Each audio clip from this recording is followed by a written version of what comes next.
Hello everyone, welcome to Samadhi classes. ಬಲ ಮತ್ತು ಚಲನೆಯ ನಿಯಮಗಳು ಪಾಠದ 17ನೇ ಪ್ರಶ್ನೆ. ವಸ್ತುವಿನ ಸಂವೇಗದ ಬದಲಾವಣೆಯ ದರವು ಇದಕ್ಕೆ ನೇರ ಅನುಪಾತದಲ್ಲಿರುತ್ತದೆ. ಇದು ಯಾವ ಕಾನ್ಸೆಪ್ಟ್ ನ ಮೇಲಿರುವಂತಹ ಪ್ರಶ್ನೆ ಆಗಿದೆ? ನ್ಯೂಟನ್ನ ಎರಡನೇ ನಿಯಮ. ನ್ಯೂಟನ್ನ ಎರಡನೇ ನಿಯಮದ ಪ್ರಕಾರ ವಸ್ತುವಿನ ಸಂವೇಗದ ಬದಲಾವಣೆಯ ದರ. ಸಂವೇಗ ಅಂದ್ರೆ ಏನು? ಸಂವೇಗವನ್ನ ನಾವು ಪಿ ಅಂತ ಬರಿತೀವಿ. P is equal to M into V. ಆ ಕಾರ್ಯದ ದ್ರವ್ಯರಾಶಿ ಮತ್ತೆ ವೇಗದ ಗುಣಲಬ್ಧ ಅಂತ ಹೇಳ್ತೀವಿ ಅಲ್ವಾ? ಸಂವೇಗ ಅಂದ್ರೆ ಸಂವೇಗದ ಬದಲಾವಣೆಯ ದರ ಅಂದ್ರೆ ಸಂವೇಗ ಸಮಯದ ಜೊತೆ ಹೇಗೆ ಬದಲಾಗ್ತಾ ಇದೆ ಅನ್ನುವಂಥದ್ದು ಯಾವುದಕ್ಕೆ ನೇರ ಅನುಪಾತದಲ್ಲಿರುತ್ತೆ?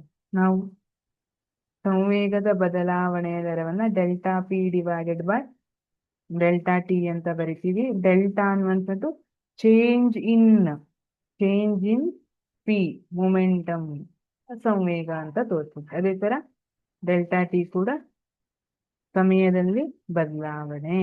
ಡೆಲ್ಟಾ ಅನ್ನುವಂಥದ್ದು ಚೇಂಜ್ ಇನ್ ಟಿ ಅಂದ್ರೆ ಟೈಮ್, ಚೇಂಜ್ ಇನ್ ಟೈಮ್ ಅಂತ ಸೂಚಿಸುತ್ತೆ. ಹಾಗಿದ್ರೆ ಇದು ಯಾವುದಕ್ಕೆ ನೇರ ಅನುಪಾತದಲ್ಲಿರುತ್ತೆ?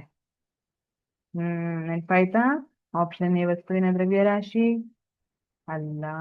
ಆಪ್ಷನ್ ಬಿ ವಸ್ತುವಿನ ವೇಗ ಅಲ್ಲ. ನಾವ್ ಈಗಾಗ್ಲೇ ಇದ್ರ ಬಗ್ಗೆ 1-2-3 ಕ್ವಶನ್ ಹಿಂದ್ಗಡೆ ಸ್ಟಡಿ ಮಾಡ್ಕೊ ಬಂದಿದೀವಿ.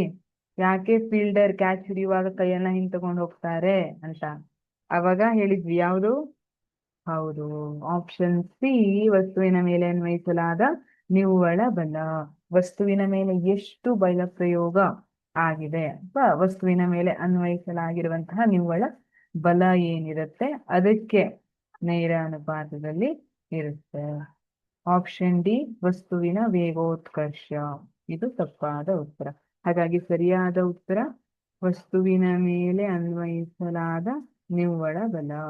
ವಸ್ತುವಿನ ಸಂವೇಗದ ಬದಲಾವಣೆಯ ದರವು ವಸ್ತುವಿನ ಮೇಲೆ ಅನ್ವಯಿಸಲಾದ ನಿವ್ವಳ ಬಲಕ್ಕೆ ನೇರ ಅನುಪಾತದಲ್ಲಿ ಇರುತ್ತೆ.